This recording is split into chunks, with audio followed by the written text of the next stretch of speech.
properti konvensional itu biasanya berbentuk PT.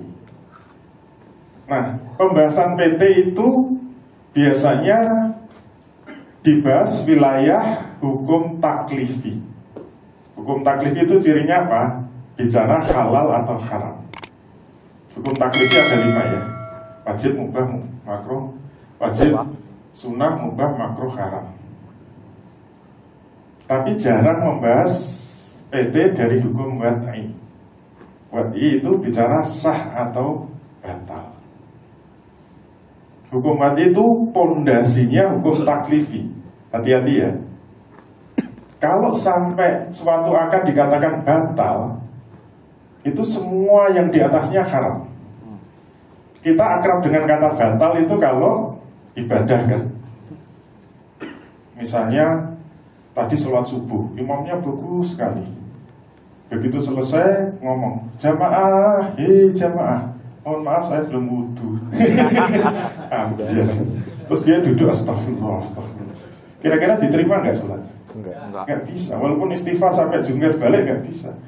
Tetap batal. Harus diulang kalau batal. Dalam bisnis juga begitu. Hati-hati. Kalau sampai disebut batal, itu semua amal di atasnya haram.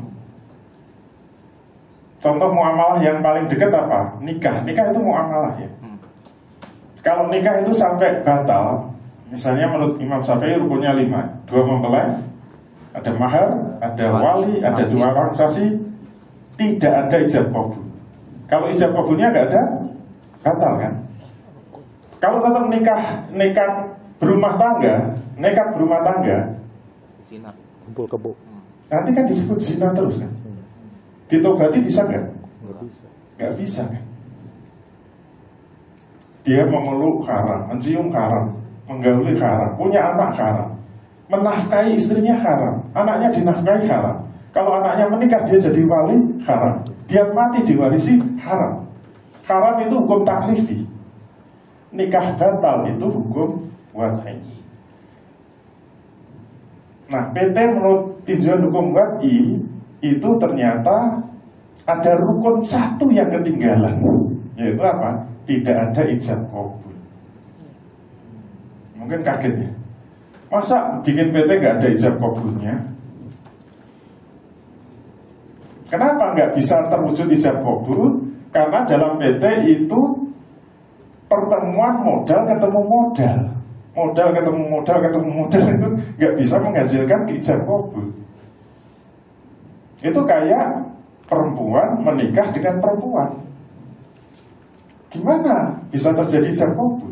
Walaupun sepakat ijab qabul tetap dikatakan tidak sah kan? Batal. Terus nekat berumah tangga, gimana bisa punya anak? Dia menyewa laki-laki dibayar untuk menghamili dirinya. Nah itulah PT. Spirit doll. PT itu modal ketemu modal, bersirkah. Siapa yang menjalankan? Menyewa dewan direksi untuk menjalankan PT-nya. Itu seperti perempuan menikah dengan perempuan. Berarti PT jatuhnya apa? Batal. Kenapa batal? Karena tidak sesuai dengan definisi sirkah. Wasirkatu syar'an hiya aqdun bainas naini faksar yattafiqani fihi 'alal qiyami bi amalin maliyin bi qasdi rifhi. Definisi sirkah itu akad antara 2 orang atau lebih yattafiqani fihi, yang mereka bersepakat di dalamnya. Nah, kata kuncinya apa?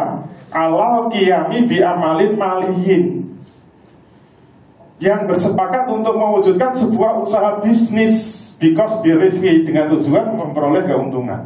Berarti kata kuncinya apa? Sirkah baru bisa sah kalau setelah akad bisnis bisa jalan, sudah terwujud usaha bisnisnya. Kalau setelah akad nggak bisa terwujud usaha bisnisnya, berarti akadnya tidak sah. Uang ketemu uang itu nggak bisa jalan. Makanya kalau kita tinjau dari rukun-rukun sirkah, nanti kita bahas lagi. Yang paling penting apa? Objek akadnya. Ada dua pihak yang berakad, oke ada. Objek akadnya apa? Amal atau modal. Objek akad yang penting apa? Amal. Harus ada pihak yang siap mengelola. Kalau nggak ada yang menjalankan, akad itu batal. Misalnya saya dengan Pak siapa? Pak Wildan. Saya punya uang 100 juta. Pak Wildan, mau nggak mengelola uang 100 juta saya? Mau? Siap. Mau jadi apa? Bisnis properti. Kok cukup ya? Itu berarti akad yang sah. Oke? Apa bedanya dengan Pak Wildan? Saya punya uang 100 juta. Mau nggak mengelola uang saya jadi bisnis properti? Oh, saya juga punya uang. Berapa? 1 miliar. Kalau lebih banyak kan. Terus gimana? Dicampur aja 1 miliar 100 juta. Terus gimana? Yang jalanin siapa? Ya sudah, kita sewa orang untuk jalanin 1 miliar 100 juta. Oke, kita tunggu aja. Nah, kesepakatan saya dengan Pak Wildan tidak sah. Itu baru kumpulan sarikul mal, kumpulan modal. Terus siapa yang menjalankan? Malah nyewa orang. Itu seperti laki-laki perempuan pacaran terus sampai setahun. Kan belum berakad nikah ya. Tiba-tiba perempuannya ngomong, Mas saya sudah dipacari setahun, mulai besok saya minta dinafkahi. Nafkah itu akad ya. Sebulan 5 juta, mau nggak? Oke siap, siapa takut. Tiap bulan tak kasih nafkah 5 juta. Sah apa tidak? Tidak, kenapa? Karena nafkah itu turunan dari akad nikah. Kalau akad nikahnya belum sah, akad turunannya tidak sah. Kaidahnya gimana? Idza saqatal aslu saqatal far'u. Apabila akad pokok gugur, semua akad turunannya gugur. Kalau akad sirkahnya belum sah, semua akad turunannya, akad mengakad dewan direksinya tidak sah. Kesimpulan hukum WADI, PT dianggap merupakan kesepakatan sepihak saja. Pemodal itu kayak ijab ketemu ijab. Yang ngobrol siapa? Nggak ada. Sehingga pembentukan akad PT tidak sah. Konsekuensinya saham yang diterbitkan PT haram. Selanjutnya pengangkatan tenaga kerja PT haram. Jual beli yang dilakukan PT haram. Sewa menyewa yang dilakukan PT haram. Hasil-hasil yang diperoleh semuanya haram. Solusinya harus memilih salah satu di antara 5. Itu yang kita bahas setelah Jumatan. Jangan kemana-mana, tetap bersama-sama. Yang kedua, lahan. Kalau tinjauan fikihnya, yang kita bahas 2 saja. Lahan yang dijadikan perumahan statusnya wajib sudah dimiliki pengembang secara sempurna. Tidak boleh menawarkan perumahan sebelum lahannya menjadi miliknya yang sempurna. Dalilnya la tabi ma laisa indak. Janganlah kamu menjual apa-apa yang belum kamu miliki. Nomor 2, perizinan. Biasanya terjebak dengan suap. Ingat, suap itu haram. Nanti ada apa? Hadiah. Hadiah juga haram. Suap itu apa? Salah satu dalilnya an Ibnillahi bin Umar qala la'ana Rasulullah sallallahu alaihi wasallam ar-rasi wal murtasi.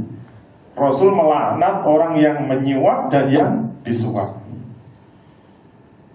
Kalau hadiah, hadayal ummali ghululun. Hadiah yang diberikan kepada pejabat, pegawai pemerintah, itu harta yang ghulul, harta khianat, harta yang haram. Hadiah yang haram itu ukurannya apa? Ini yang panjang. Anan Nabiya sallallahu alaihi wasallam istamala ibni Utabiyah ala sadaqati Bani Sulaim.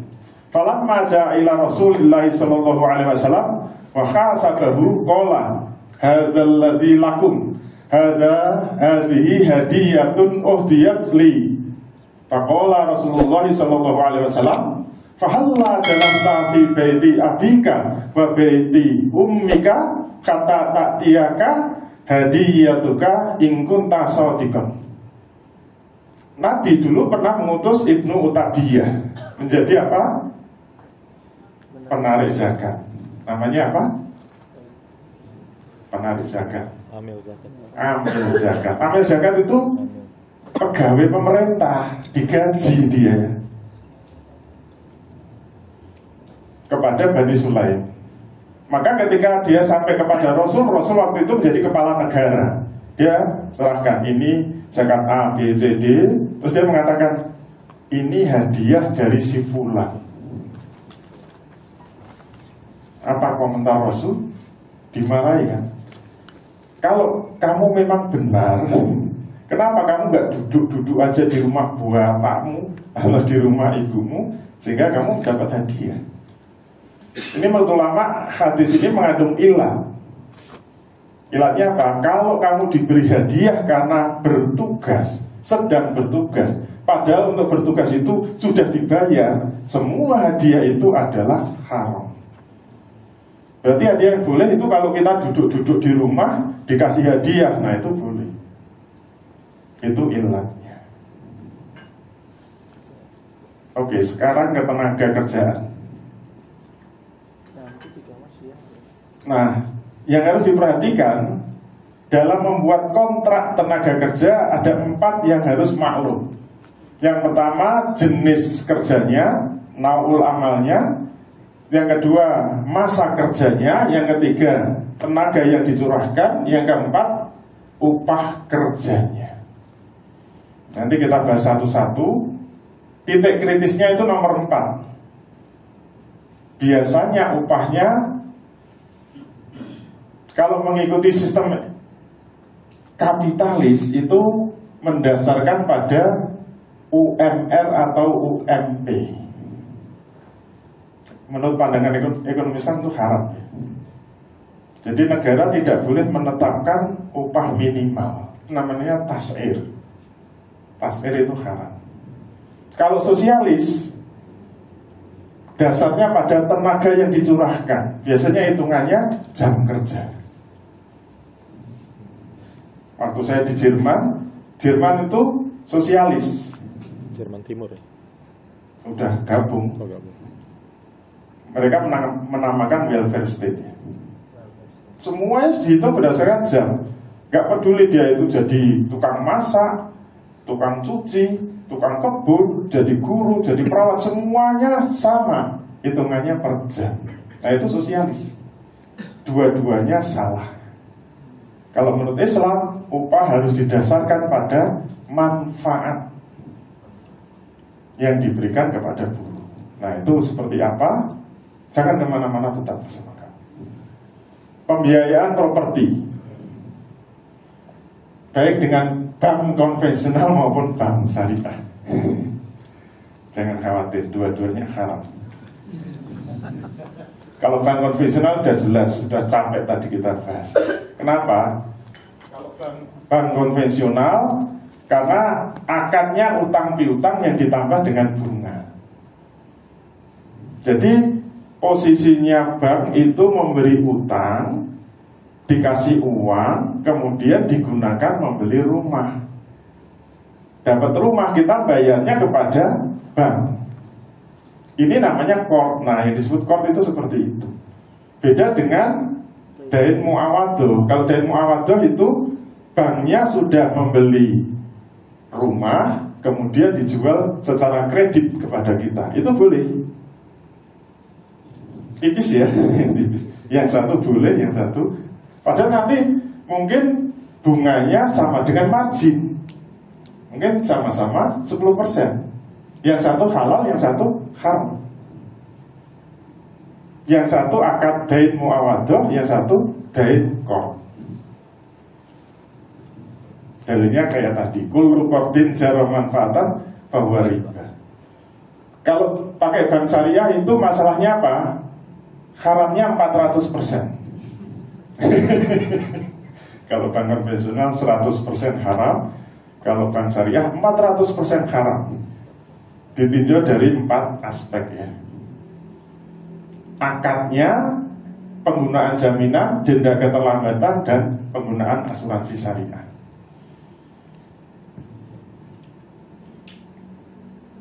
Biasanya murabahah di bank syariah disebut murabahah KPP, murabahah kepada pemesan pembelian. Urutannya bagaimana? Nasabah datang ke bank, minta dibelikan rumah dengan spesifikasi tertentu. Bank setuju. Kemudian janji membelikan rumah. Janji bisa mengikat, bisa tidak.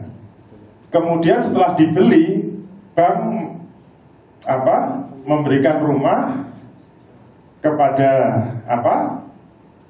setelah dibeli secara kontan, kemudian bank menjual rumah itu kepada nasabah secara kredit.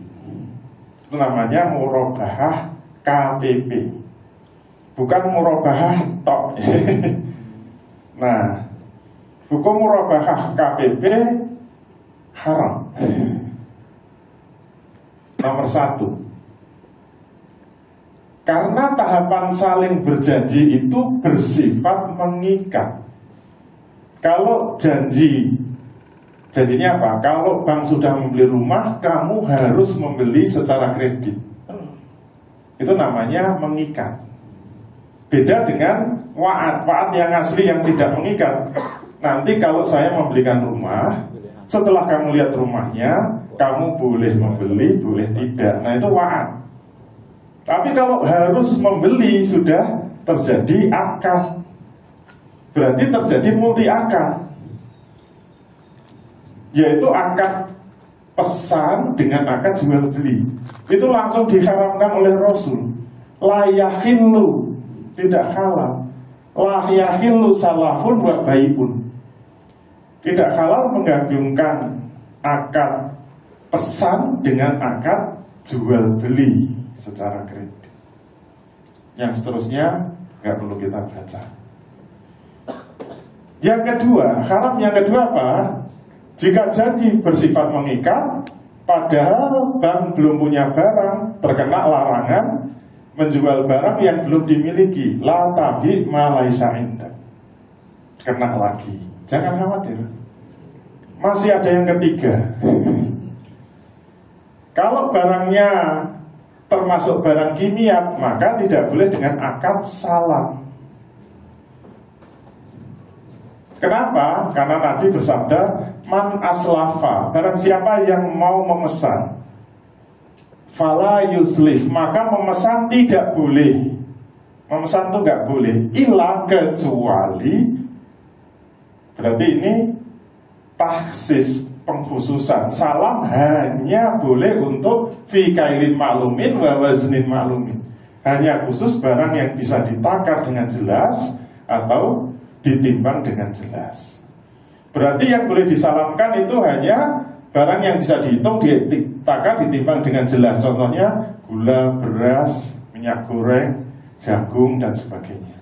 Tidak boleh salam pada barang yang tidak bisa ditakar, ditimbang, dan dihitung.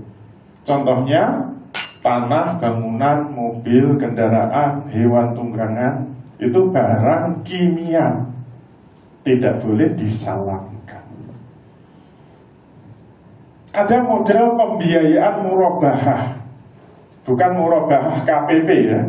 Pembiayaan murabahah itu nasabah mau beli rumah, ditanya sama bank syariah, kamu punya uang berapa? Saya mau beli rumah 200 juta, saya cuma punya uang 50 juta. Berarti yang 150 juta uangnya siapa? Uang bank. Digabung kan? 50 gabung 150, dibelikan oleh bank rumah, terus diserahkan kepada nasabah. Sekarang saya ingin tanya, status 150 juta itu statusnya jual beli apa utang piutang? Utang piutang ya. Kalau itu utang piutang murni, bolehkah bank nanti minta tambahan dari 150 juta? Tidak boleh. Tidak boleh. Kalau bank minta tambah namanya apa? Riba. Namanya riba syariah. Karena dari bank syariah. Faedah. Itu yang bingung malaikatnya itu. Riba kok syariah. Terus barang jaminan. Dalam jual beli kredit, bay'ut taksid boleh mensyaratkan yang memberikan kredit itu minta jaminan atau rohen atau agunan. Namun syaratnya jaminan wajib barang lain. Tidak boleh barang yang diperjualbelikan itu jadi jaminan. Kenapa? Karena itu membuat jual belinya tidak sah. Pendapat ulama menurut Imam Syafi'i menyatakan jika dua orang berjual beli dengan syarat menjadikan barang yang dibeli sebagai jaminan atas harganya, jual belinya batal, tidak sah. Bukan haram ya, terlalu ringan kalau haram. Sebab jika barang dibeli dijadikan jaminan berarti barang itu belum sah menjadi pemilik, belum dimiliki. Padahal akad jual beli itu akan memindahkan kepemilikan secara sempurna. Kalau masih jadi jaminan berarti itu jual beli mu'alaq, jual beli yang digantung. Dengan syarat apa? Harus lunas. Kalau nggak lunas, balik lagi, itu berarti jual belinya belum sah. Itu namanya jual beli mu'alaq, masih menggantung. Nggak boleh. Semua akad mu'alaq itu nggak boleh.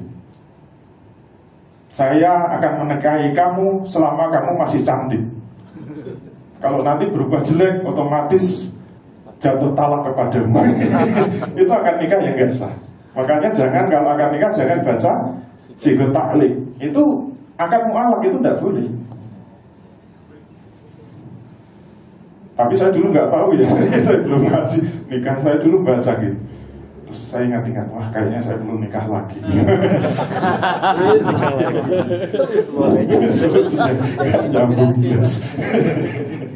Akan ulang. Menurut Ibnu Hajar Al-Haytami, tidak boleh jual beli dengan syarat menjaminkan barang yang dibeli. Ibnu Hajar berkata tidak boleh menjual suatu barang dengan syarat menjadikan barang itu sebagai jaminan atas harganya. Kalau jual belinya sudah terlanjur maka harus dibatalkan.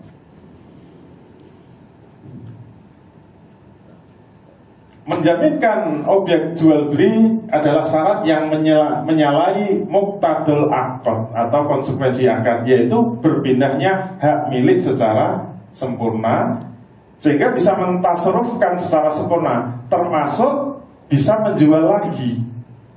Kalau ini dijaminkan atau ditahan, berarti kan nggak bisa jual lagi. Itu berarti jual belinya tidak sah, belum sempurna pemindahan kepemilikan. Nah, syarat yang menyalahi hukum syara tidak bisa diterima walaupun ada 100 atau 1000 syarat. Nah, selain itu, kaidah fikih mengatakan kullu syartin khalafa au nafa muqtadul aqd huwa batil. Setiap syarat yang menyalahi muqtadul aqd maka itu batil. Makanya kemarin mohon maaf, rame-rame British Propolis itu ya, reseller yang sudah membeli putus tidak boleh menjual di bawah harga perusahaan. Itu tidak sah jual beli. Kenapa? Karena penjual memberi syarat. Padahal barang yang sudah dibeli kan hak dia, mau dijual berapa harganya, mau tinggi setelah, rendah terserah, mau dikasihkan ya terserah. Kalau dikasih syarat-syarat berarti belum berpindah milik secara sempurna. Denda karena terlambat membayar hutang itu biasanya disebut ghuramat at-ta'khiriyah atau ghuramat al-maliyah. Bank syariah menggunakan denda kalau terlambat hutang, dalilnya karena Nabi bersabda, tindakan menunda pembayaran hutang oleh orang kaya itu adalah zalim. Karena zalim berarti boleh dihukum. Nah, denda ini tetap disamakan riba nasiah, yaitu tambahan karena faktor waktu. Apapun namanya dia tetap riba. Diambil dari orang yang mampu maupun yang tidak mampu, disyaratkan maupun tidak. Meskipun orang yang mampu itu menunda pembayaran utang dan layak dihukum, tapi sepanjang sejarah Islam, qadhi atau hakim Islam tidak pernah menetapkan hukuman orang kaya yang menunda-nunda hutang itu dengan hukuman denda. Tidak ada. Hukumannya apa? Hukumannya adalah takzir. Takzir misalnya di penjara atau dihukum cambuk, itu boleh. Tapi kalau dihukum denda nggak boleh, karena semua ulama tahu hukum denda terhadap hutang itu riba.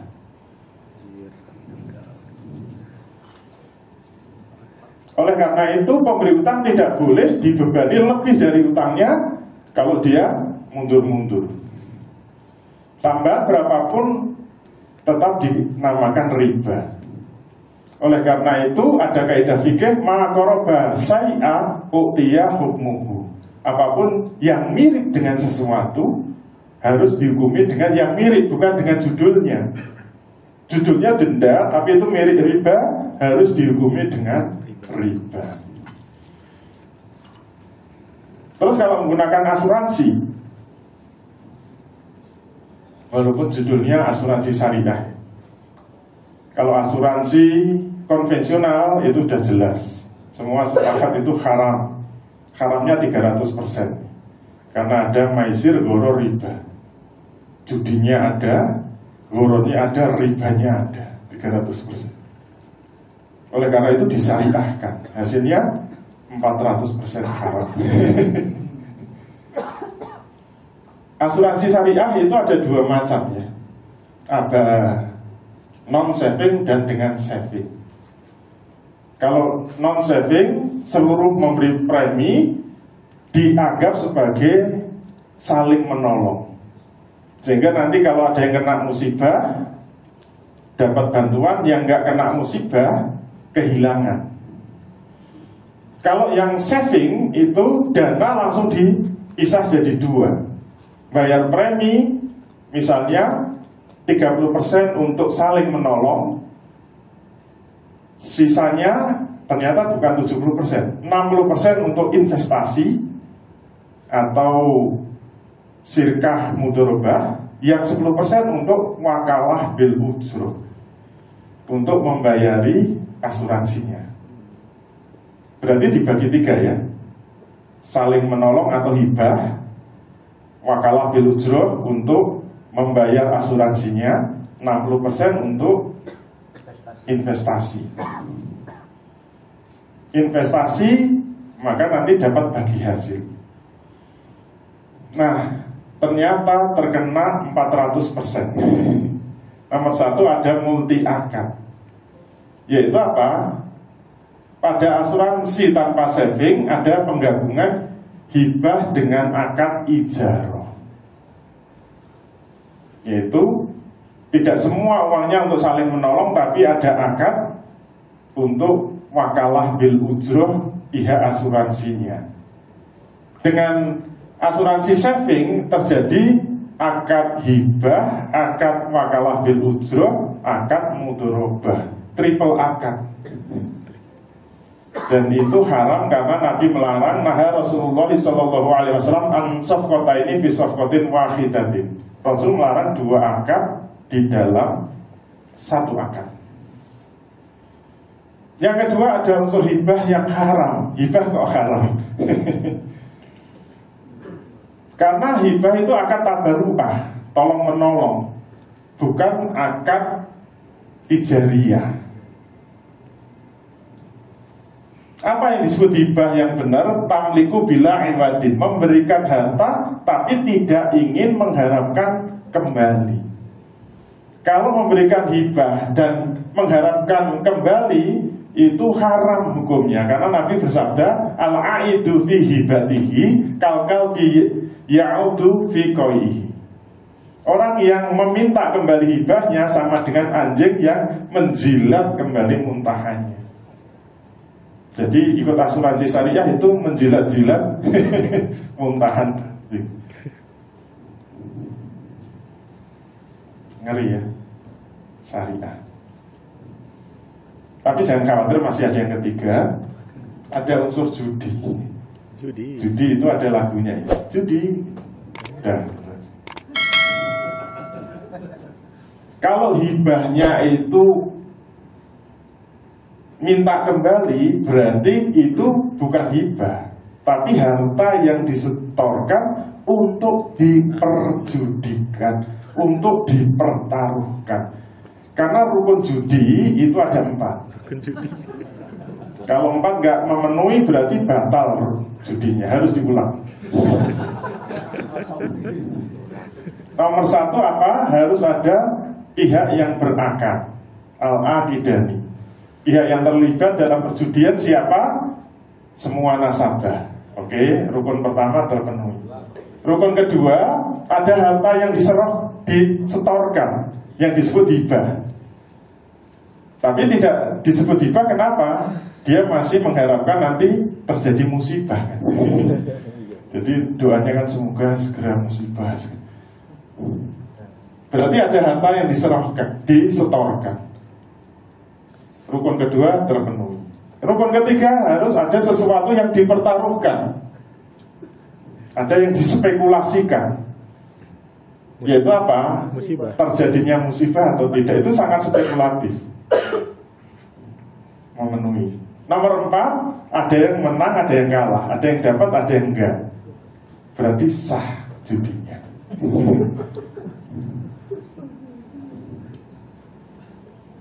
Maka kalau ingin lihat, tidak semua undian itu judi ya. Harus memenuhi 4 rukun.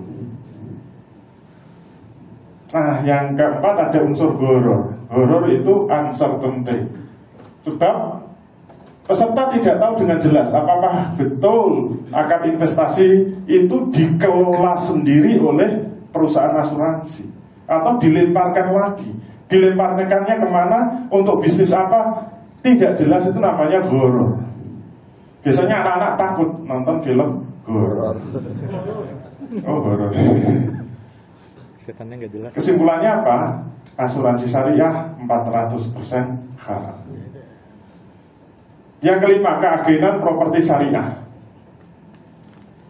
Dalam bisnis properti, agen penjualan biasanya menggunakan akad ijarah, menjadi pegawai tetap.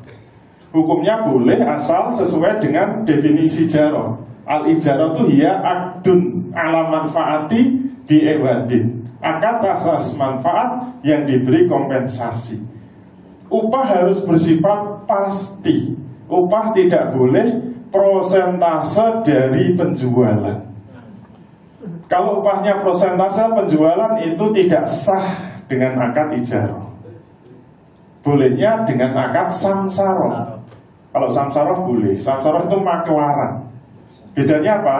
Kalau makelaran tidak bisa diikat dengan jam kerja, freelance, tapi boleh prosentase gitu. Kalau mengikat orang dengan jam kerja, wajib dengan upah fix ijarah. Karena samsaroh, as-samsaratu hiya khirfatu yakunu mukhtarifuha al-wasitatu bainal bai'i wal mustari. Samsaroh itu pekerjaan di mana pelakunya bertugas menghubungkan penjual dan pembeli. Orangnya namanya simsar. Al-wasitu bainal bai'i wal mustari. Simsar itu wasit.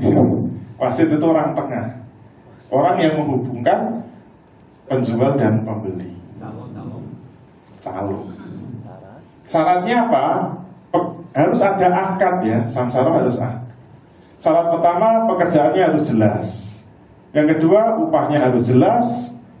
Tidak ada ghoben fakhisi, tidak termasuk samsara yang diharamkan, dan tidak boleh ada samsara ala samsara. Ini saya jelaskan yang penting-penting saja. Upah dalam samsara bisa 5 kemungkinan.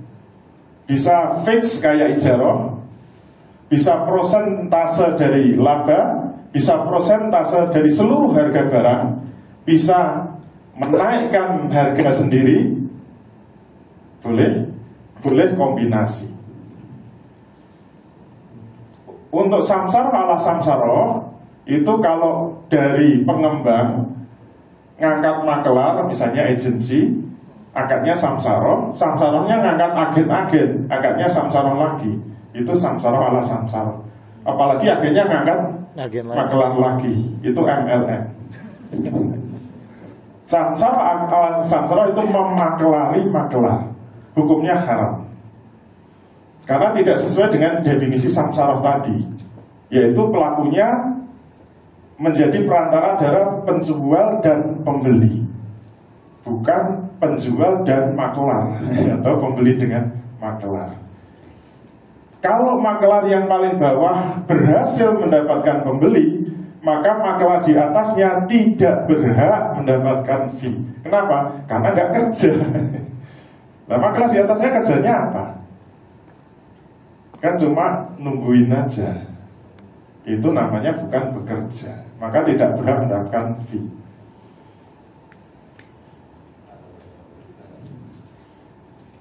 Kredit properti. Dalam jual beli properti biasanya menggunakan akad jual beli kredit, tapi pengembangnya belum punya rumahnya, belum punya propertinya. Hukumnya bagaimana? Haram. Kenapa? Karena Nabi melarang la tabi malaisa indak. Janganlah kamu menjual barang yang belum kamu miliki. Kalau belum punya rumah, jangan jualan rumah. Yang bisa jualan rumah hanya keong, karena sudah punya rumah keong. Yang boleh kalau belum punya barang itu akadnya salam. Tapi salam hanya untuk barang mislian, tidak boleh rumah tidak boleh disalamkan. Karena tadi hadisnya kan man aslafa fala yuslif illa fi kailin ma'lumin wa waznin ma'lumin. Man aslafa, siapa yang mau memesan maka memesan tidak boleh, kecuali hanya untuk barang yang bisa ditakar dengan jelas dan ditimbang dengan jelas. Terus kalau dengan istisna bagaimana? Juga haram. Kenapa? Karena istisna itu tidak berlaku atas bangunan rumah. Karena definisi as-sina'ah itu tahwilus syai' ila syai'il akhar. Proses merubah satu benda menjadi benda lain. Itu istisna. Bahasa Inggrisnya apa? Manufacturing. Misalnya mau membuatkan meja, itu kan tukang tugasnya apa? Merubah kayu menjadi meja. Itu namanya sina'ah. Kalau membangun itu dari tidak ada lahan rata dibangun di atasnya, itu tidak bisa disebut sina'ah. Tidak bisa disebut membuat rumah, itu membangun rumah. Kenapa? Nancep di tanah. Padahal namanya sina'ah kan, saya pesen kursi, dibuat, dikasihkan. Nah kalau bangun rumah gimana? Kan harus nancep di tanah, tanahnya sopo. Makanya kalau tetap mau istisna, boleh asal rumah kayu yang knockdown, itu boleh. Saya pesan rumah kayak gini dibuat, terus nanti diangkut truk dikasihkan. Nih udah jadi, serah mau taruh mana gitu. Atau membangun rumah burung dara, itu juga boleh. Ya nggak boleh kalau dara beneran, kasihan kalau ditaruh. Membangun rumah bahasa Arabnya binaun, bukan sina'atun. Makanya kalau sina'ah itu meminta dibuatkan, bahasa Arabnya apa? Istisna. Kalau meminta membangunkan, bahasa Arabnya apa? Istibna, gitu kan, tidak masuk berarti. Oleh karena itu, untuk menjual rumah minimal sudah ada pondasi tiang atap. Kalau saya ukuran paling minimal sudah ada atapnya. Syarat rumah harus bisa menjadi sakanun, tempat bernaung. Yang lain nggak ada nggak apa-apa, yang penting ada atapnya. Atap doang. Kalau bisa mengambang ya silakan. Kayak kabaya. Terus solusinya nanti bagaimana? Jangan kemana-mana. Yang terakhir, kalau aspek manajemen saya tidak banyak membahas, nanti ada yang lain. Kalau Islam itu nanti hubungannya dengan manajemen keuangan, yaitu bagaimana pola bagi hasil yang. Assalamualaikum warahmatullahi wabarakatuh.